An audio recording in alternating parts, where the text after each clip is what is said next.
Hello, everybody. Hello, hello, hello. This is Denise Nicola from Living Life with Denise, and I'm living life right now with this amazing man, this amazing person, Tommy Hoopsick. And Tommy and I met months ago in a wonderful group called Free Trade. And I've been so impressed by him, just how he carries himself. And I just had to have people meet him. So, Tommy, why don't you just go ahead and introduce yourself to everyone before we get started? Yeah, absolutely. So I am Tommy Hoopsick. I grew up just south of Richmond, Virginia, and I moved to King of Prussia in the Philly area 5 years ago. It's been 5 years and a couple months, basically. Okay, nice. What do you like most about this area versus where you're from? It's just so populated and so busy, and there's so many different areas in one area. Basically, like you can drive 40 minutes and be in the mountains up in Allentown area. You can drive 40 minutes and be in Lancaster in the farm area, or you can drive 20 minutes and be downtown, one of the biggest cities in the country. It's really kind of a neat area. hmm Yeah, you're right. There's a lot of diversity in reference to places that you can go and enjoy yourself. Yeah, and you can be at the beach in an hour and a half. Yeah, it's got everything. That is so true. So, so true. All right. So now there's so many things I want to talk about with you. I know we're going to talk about your business. So, guys, stay tuned for the kind of business that he does because that is really important. But we want to find out a little bit about him. And one of the things that I liked about Tommy when we spoke was that he got his first business book at 12 years old. Now, if my parents had given me a business book at 12, I'd have looked at them like they were from another planet. But not only did he get his first business book at 12, he actually started reading it. So, Tommy, tell us about that. Yeah, no, I mean, anything like that, my parents kind of just pushed me towards to be business oriented and self responsibility for anything like that. So it started when I was really young, reading business books, seeing them reading business books, and anything like leadership type of stuff. So it did. I owe them a lot because they're the ones that started it. I can't say that I picked that stuff up on my own. I saw them doing it and had them telling me I should do it. So that's how it happened. Wow. Wow. A lot of 12-year-olds don't necessarily do what their parents tell them to do, but something within you, I guess, led you to follow their instruction and it's paid off, wouldn't you say? Yeah, I would think there was quite a few things. And we've, other people that were, connected to our family, not family members, but like friends and people we were connected to. I would say a lot of that, them being in business and just being around the business world so much probably helped initiate that. Okay, nice. Very nice. So, so fast forward. So at 12 years old, you're reading business books, and at 19, you buy your first business, your first franchise. Yep. At 19, I was worried about which boy liked me. And most teenagers are like that too. So, what inspired you to make this step? Yeah, I mean, I've always wanted to accomplish a lot and been pretty driven. And my mindset's always been like, let's do a lot of stuff now while we're young and get things accomplished while we have all this energy. And then we'll take it easy a little bit earlier than everyone else starts to take it easy.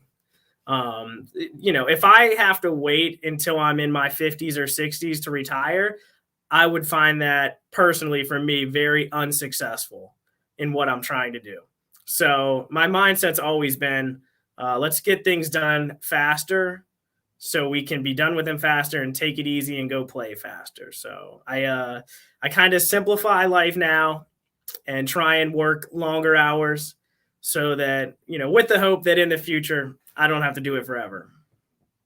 And there's so many young people who are choosing to take that path. They don't want to work for 60 years and then retire. They want to work hard when they're young and then retire in their 30s, 40s, 50s and so forth. So you're on the right track. I like that. I Yeah, like and I that. mean anybody financially, everybody knows that the sooner you can start with money, the better, because compounding interest just really starts to pay off. The deeper and deeper you get into the years with it, the more and more you make. So I've always wanted to get some money going early, and that way I could compound it and just keep to grow it and grow it and grow it. Wow. And you were getting money because you told me that even when you were before you bought your franchise, you were always doing things to earn money. Yeah, I mean, anything that me and my friends could do to make some money, we were all for. Like if there was like me and my friend Matthew, we had a business cutting grass for like 10 different people. And we were like 15, 16, 17, and both of our parents had trucks and stuff, and his dad had a trailer, so we like took his truck and trailer, had a mower. We did anything we could to make some money, we were all for. I remember one time, there was a family we knew. They own a rental company where they like put up wedding tents and things like that, and Matthew and I did that for a couple years and just helped out whenever we could. Not like a full-time job or anything, but just like when we could help do stuff. So yeah, I mean, we were always willing and ready to do whatever. So I think I got it wrong then, because I told everyone that you started your first business at 19, but really it was 15. Yeah, I mean, that wasn't an actual legitimate business. So the first actual legit business legally would have been at 19, but yeah, we were always doing entrepreneurial stuff before that. Wow. So if you had advice for a parent out there right now, or maybe a teenager who's listening to this, what would you tell them so that they could perhaps have someone like you? I would say, if I could go back and tell myself, I would say like do the things you're good at, because I think it's a misconception. Everybody says, do the things you love and you'll never work a day in your life. And I think that's wrong. I don't believe that. I think if you do what you're good at, you won't look at it quite as work. Because like take anything, like take a physical therapist. The best physical therapist in the world, I'm sure they love their practice, their job. And then you take the worst physical therapist ever. They probably don't like what they do. And it has nothing to do with what they do, but it has to do with they suck at what they do. So I think, duct cleaning is not my favorite thing to do. Crawling around people's attics when it's 150 degrees is not my favorite thing. But I've gotten really good at it, doing it for 10 years. It makes it easier and I can enjoy it more because it's not hard and I feel like I'm really good at it. I mean, same thing with a sport. Like you take LeBron James. I'm sure he likes basketball. You take someone who doesn't play basketball and they try to take a shot and they airball it. They probably don't like basketball. And it has nothing to do with basketball. It has to do with whether you're good or not at what you do. So I tell people, find out what you're good at and then maximize that potential. That's a great idea, because then if you're doing what you're good at, it never feels like work, just like you said. Yeah, it's easier. And like if you're at an elite level of anything, you're probably going to like what you're doing, because it's always nice to be the winner and someone that everybody likes and looks up to. And if you're really good at what you do, you'll be able to find that somewhere. So I really do think the people that don't like what they do just need to get better at what they do. That's my theory. Okay. Yeah. And you know what? You can learn. One of the books that I actually studied, The Science of Getting Rich, says that if you feel like you're in the wrong business or the wrong opportunity, do your best there and and you'll attract the right business and the right opportunity to you. Yep. Okay. So now there are a couple of things that you said that when we met first on Free Trade that really drew my attention to you. And I know you do a little bit of landscaping. Yeah, absolutely. Yes. And go ahead. I was just saying that's something, I've always done that my whole life. So it just seemed kind of natural to at least do it some. That's not my main thing. And Jeremiah kind of runs that whole thing. But I help out as much as I can and I'm involved with it. So like, I know what's going on. I don't do all the work, but I do know what's going on. And it's always something that I've wanted to have or at least be a part of. One of the things that you said, that caught my attention, and I thought about it for days. You said that my prices are high because I do exceptional work. Yep. And I'll never forget when you said, of course, someone can hire someone cheaper. That's fine. But when I come to do their house or their property, I don't just cut the grass, I do the weeds, I do the extras. And I remember when we had a landscaper when I lived with my aunt, and they would just come and cut the grass. They never did the extras. And the extras is really what makes the difference. Tell us more about that concept and how you Yeah. became. I don't know how I've never been able to like be okay with myself or like live and not just like go the extra mile with everything. I don't know. It's how I've always been, but it will literally like if I know I skipped something and didn't go the extra mile, it'll keep me up at night. Even if it's something as simple as I didn't clean off that one brick, like I'll think about it 5 hours later because it's not perfect. So I've always been like that. I'm not exactly sure why. Um, but yeah, I don't understand the idea of putting all that work and time and effort into something to do it to a mediocre level. That doesn't make sense to me. It really just I don't get it. Wow, that is a mindset that a lot of people don't have.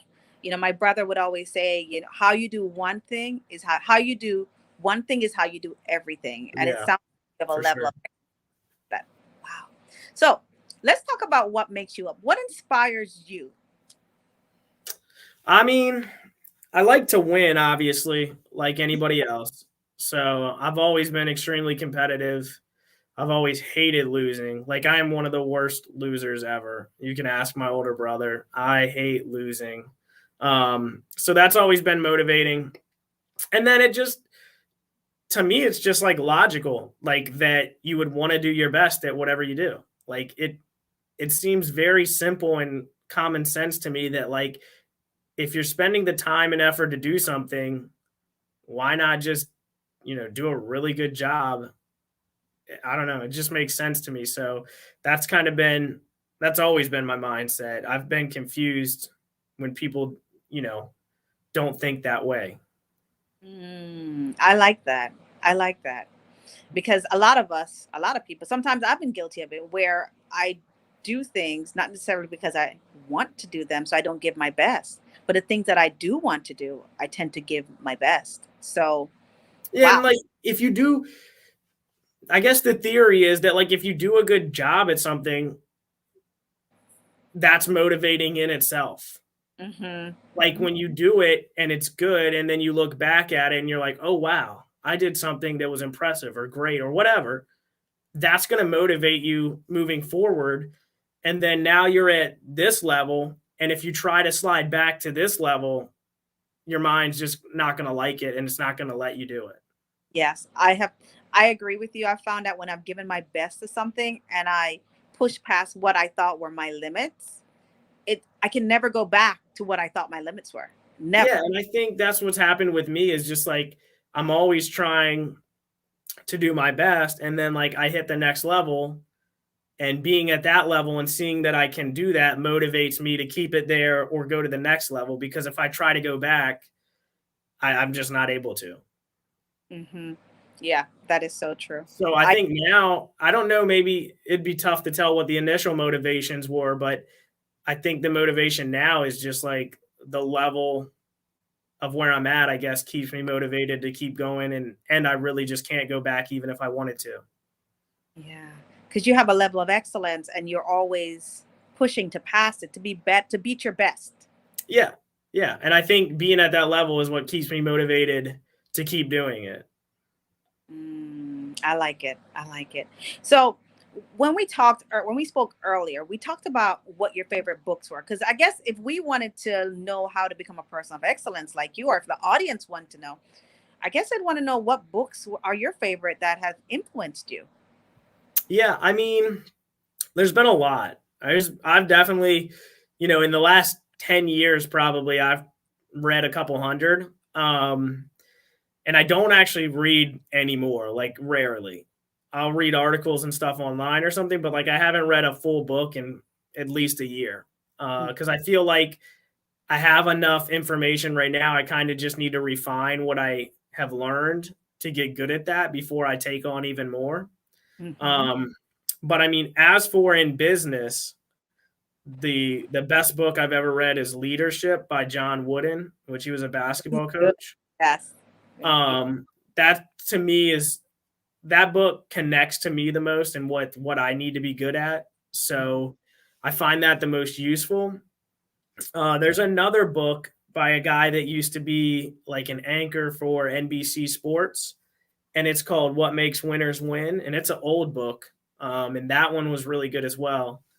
And then I like farming and learning about food, so I have a book that I read about that, and it's called Folks, This Ain't Normal. But it's a book about farming and food and our bodies. Yeah, I've actually been fascinated by farming myself, and my dream is to get my property and grow my own food. Yeah, that's a big thing. And I mean, I don't have the time to do it, obviously, but there's a lot of farmers that have a lot of land that they don't use that they'd be willing to give to people for free right now if people would take care of the land. There's a lot of farmers out there that need more people to help grow their farm, or they would gladly give their land so someone could start their own farm with their family. So that's actually it's a big thing right now. Wow. One of my friends, he has his own chickens, and he grows just a few things, but he has his own chicken, and he says how abundant God is because he had all these chicken eggs, and he said, and Denise, don't forget, tomorrow more are coming. And it's just an abundance. You go to the farm, there's a farm in Delaware, and they have an abundance of vegetables, fruits. Their problem is they probably have too much. Yeah. Well, that's a thing. And it's starting to happen more, but there needs to be more like local farmers markets. And there's even in in Villanova on Lancaster Avenue, there's like a farmer's market where a couple days a week, all the farms come into this one building and set up shop. And that's a growing thing, and that's good. That's a great way to do it. And you can also, if you like go to a farm and you buy a whole cow or something, you can get a pretty good deal on meat, save money, and have your freezer loaded for quite a few months. So, and you're getting healthier food. Yeah, because the cows would be grass fed. They wouldn't be fed all that other stuff, and you'd get food that you can really, really use. Yeah. Let's say your body identifies it. Oh, for sure. I mean, grass fed versus grain fed, it's a whole issue. A lot of people's bodies have a lot of trouble with all the things we're eating these days. Yeah, mine. That's how I first learned about this, because I didn't know what I was eating. I thought I was eating chicken, but I didn't realize that the chickens were being fed grain as opposed to worms, like that, Yeah. as we were fed in Jamaica. Yeah. And the fish is being fed it, but that's a whole nother story for a whole nother day. Whole nother story. Yes. So let's talk about why I have you here. So I see you as this like genius, this prodigy who not only started his own business at, I thought 19, now it's 15. And you have this wonderful business called DUCTZ. And anybody who's watching, I want you to look out for him, because as you already met the man, you know the level of excellence he has. So now we want to talk about your business, DUCTZ. And well, first of all, what is DUCTZ? Yeah, that's a great question. So, there are still some houses in our area that don't have central air. But most of the houses do have it. And, they'll have an HVAC system down in the basement, sometimes in an attic. And that's a big unit that has a blower wheel in it, a coil, some heating components. And that is where the air in your home is heated or cooled. And then connected to that is the ductwork that transport the air from the unit into each of the rooms. Mm-hmm. So DUCTZ cleans the ductwork. So those metal pipes that are connected to that unit, we clean those, because I'll explain how the system works. There are a few duct pipes on the system that pull air out of the house, bring it to the unit to be heated or cooled. And then there are many ducts that come off of the unit that take the air and supply it back to the rooms. So it's basically just one big loop. The air goes in the return, then it goes to the unit heater cooled, then the duct pushes it out back through the house, then it gets sucked up again, and over and over and over. So based on that, whatever air or dirt or dust or whatever is in the house is also in the ductwork, and whatever's in the ductwork also goes in the house. So, everybody cleans their house, or maybe they have a cleaner come do it, but then they don't clean the ductwork. And that's where we come in. So we clean the ductwork. And, obviously we clean our houses very often. The ductwork, we say clean every 5 to 10 years, not because you don't want to clean it more often. I tell people if you could clean it easily, like you clean the kitchen table, you'd clean it every day. But because it's such a difficult process and so hard, we say every 5 to 10 years. Some people do it a little more often depending on their health situation. But basically, we're just cleaning metal pipes, and the metal pipes are called ducts or ductwork. So that's where ducts comes from, the name itself. But we also do clean the HVAC unit that's connected to that heats or cools the system. And if anyone looks on Facebook or Instagram, we have some really cool pictures of the things we find and what we clean. And it also helps you understand what I'm talking about when I say the unit or the coil or blower wheel or ductwork. Mm-hmm. I was actually on your website and I saw where even people with allergies, and it, based on how clean the ducts are, it can affect your allergies. It can affect maybe asthma. Am I correct? Oh, absolutely. There's probably like 5 months ago in Conshohocken, there was a house we did, and the people had moved in. And as soon as they moved in, the husband and wife were having like a ton of breathing issues with the house. And we came and checked out the ductwork. And sure enough, literally right above the master bed, like right above the bed, was the vent in the ceiling. And we looked in it, and they had fiberglass insulation that was like exposed and blowing in the system. And so literally all night they're laying there breathing fiberglass as the air blows out all night long. So, something like that, we come in and fix it. These people's quality of life just went way up instantly overnight. And they were like, they were so happy because they were like, we were so worried. We moved into a brand new house, had all these troubles. We thought we were going to have to move, and you guys just were able to fix it, in one day. So it can definitely have a huge effect on your health. And a lot of our customers do get it cleaned more often, even than we tell them to, just because they want to be proactive about their health. Wow, that is amazing. Because I could see someone being at the hospital or the doctors often trying to figure out what's going on when all they had to do was just clean their ducts. Yeah, no, literally that's happened many times. Like they're like trying to figure out all these issues, and we're like, oh, hey, you're breathing mold out of this vent all day long, or you're breathing fiberglass like those people. So yeah, it's kind of funny because a lot of people have done that where they've spent a lot of money and time trying to figure out the issue of what's wrong. And it was just a simple duct cleaning. Mm. Wow. Wow. Wow. Wow. So if somebody, well, what do you think people should also know about your company or about you in reference to your company? Yeah, so I mean, after explaining pretty much what we do, I think that the main things they want to know are just why someone has that done, which we've just talked about some of that. And a lot of people do it for health reasons. Some people just do it because they want to clean their house less often and they don't want to dust as much. And this eliminates a lot of dust, so they do it. And then some people literally just do it because they have a maintenance checklist of like, hey, here's all the things I need to do in my house every so often. I want to check everything off the list. And this is one of those. And then a lot of people do it because they bought a brand new house. Well, not a brand new house. They bought a house that's new to them, but the last people living in it, they don't know who they were. They don't know what they had in there. So they're like, hey, clean the ductwork, clean everything. We don't want any of what they had.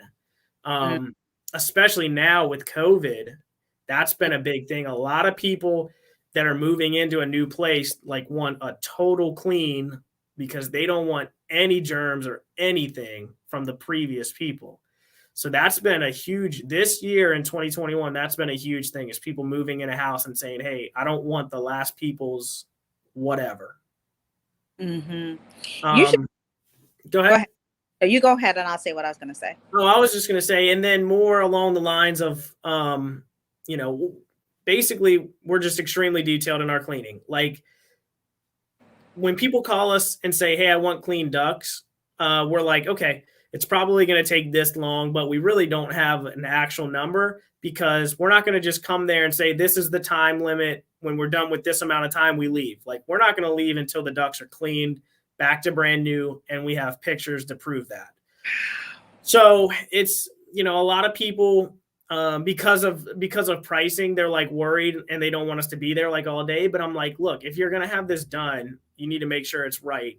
And we're going to go all the way with it and be very detailed about everything. And also, it's a slow process because we're working in people's houses, and you have a vent in your closet, you have a vent in your bathroom, you have a vent everywhere. And we have to go around the house with big equipment, not break people's stuff, not steal people's stuff, not scratch wood floors. We have to be very careful. So it's a time consuming process, and we're trying to do it at a really high level. Wow. Wow. Wow.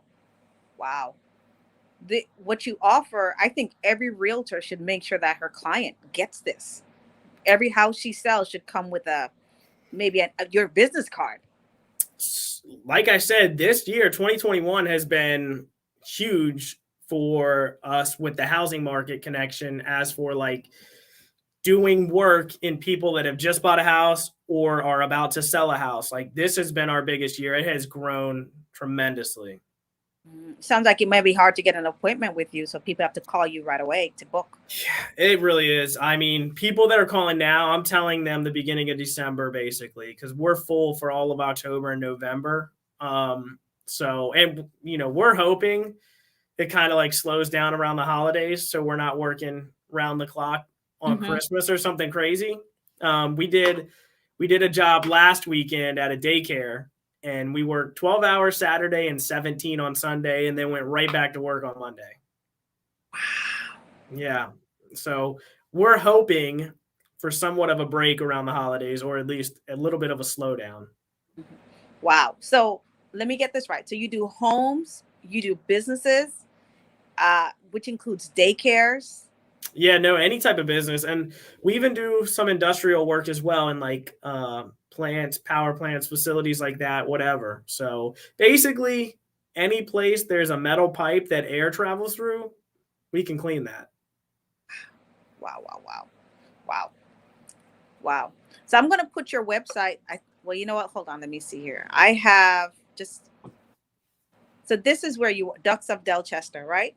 Yep. And that's for with the territory through the franchise. We have Delaware County and Chester County. So that's how they came up with naming it DelChester. Okay. But I mean, we go a lot further than that. Like, we have work coming up in a few weekends. We're going to help out on a big job in just outside of New York City. Wow. So, yeah. So if people wanted to reach out to you, how do they get to you? If you go on the website, there's a form that you can fill out. And then when that's filled out, it sends us an email. Or if people I love it when people text me and say, hey, this is my name, this is my address, give me a call when you can. This is what I want to do, or this is what I'm thinking about. That's like the easiest one.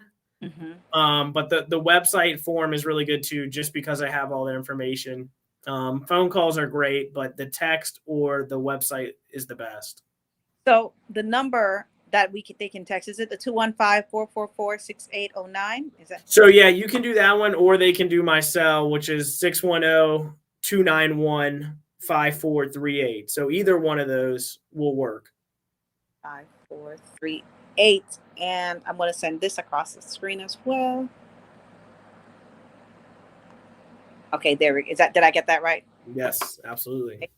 And is there as we're closing out, is there anything that you want anyone else to know, people to know about ducks or you, or just in general? I don't know. Do you have any other questions? Nah, I think you did pretty well. This was kind of cool. Because I Yeah, got I a mean, deeper dive into who you are. yeah, I would say I'm just like I try to keep it simple. Like I really do. I try to do like a few things and do them all at a pretty high level and not really obviously I'm like anyone else and something will pop up on my phone and distract me or, just an entanglement of life, something will happen where you just can't avoid it. But I think overall, other than that, I'm a very simple person that really just tries to focus on what I do it really good, keep getting better at it.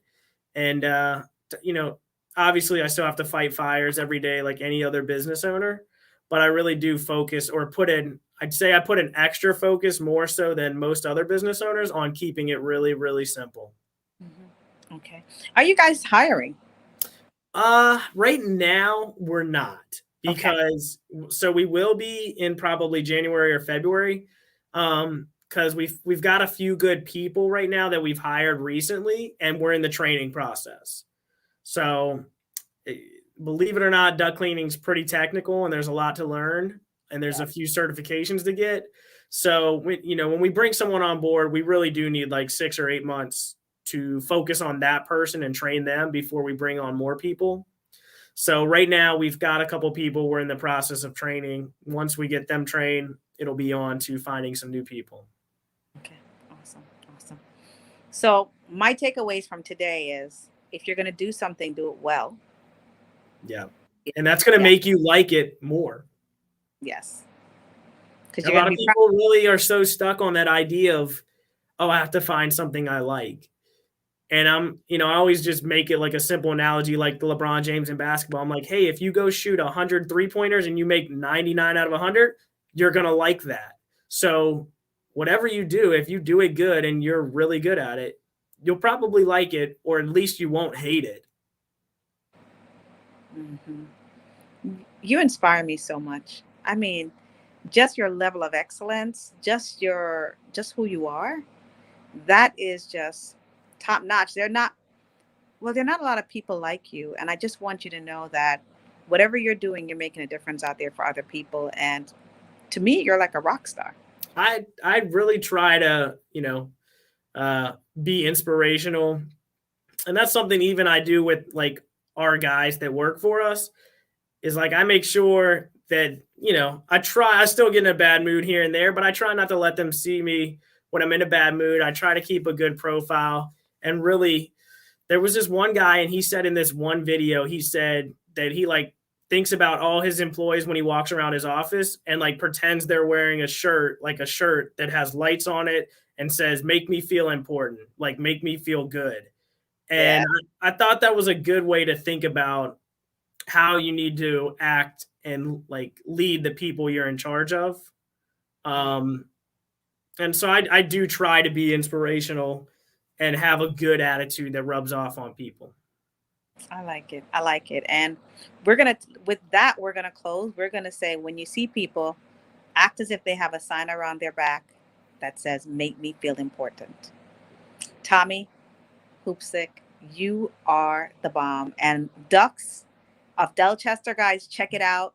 This, I mean, your home will never be the same, and you'll thank him. Yep. Bye, guys. All right. Take care. Take care. Tommy, stay on.